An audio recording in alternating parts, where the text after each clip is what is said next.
एक बार एक राजा ने अपने राज्य के रास्ते पर एक बड़ा सा पत्थर रख देते हैं और खुद जाके एक पेड़ के पीछे छुप जाते हैं, ये देखने के लिए कि कौन उस बड़े से पत्थर को रास्ते से उठवाता है।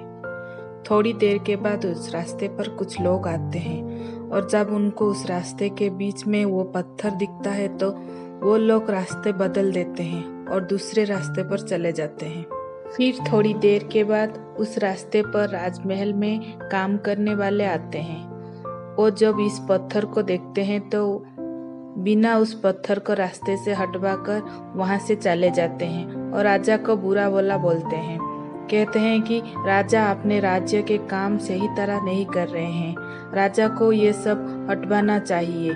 ये कहकर वो लोग चले जाते हैं। फिर थोड़ी देर के बाद वहां पर एक सब्जी वाला आता है जिसके कंधे पर सब्जी के बोरा थी और जब वो पत्थर को देखता है तो वो सब्जी के बोरा को नीचे रखकर वो पत्थर को वहां से हटवाने की कोशिश करता है और बड़ी मेहनत के बाद वो पत्थर को वहां से हटवाता है। वो जैसे ही पत्थर को वहां से हटवाता है तो उसे पत्थर के नीचे बहुत सारे सोने के सिक्के और एक चिट्ठी मिलती है और वो चिट्ठी पे लिखा होता है कि ये इनाम राजा की ओर से पत्थर हटवाने के लिए है।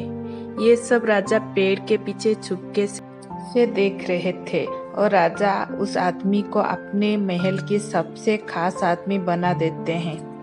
ये कहानी से हमें ये शिक्षा मिलती है, हमारे रास्ते में आने वाले रुकावटें मुश्किलें हमें बेहतर करने और आगे बढ़ने की हिम्मत देती है।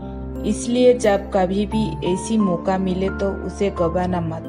जब सब पीछे हट जाए तो आप सामने आ जाओ।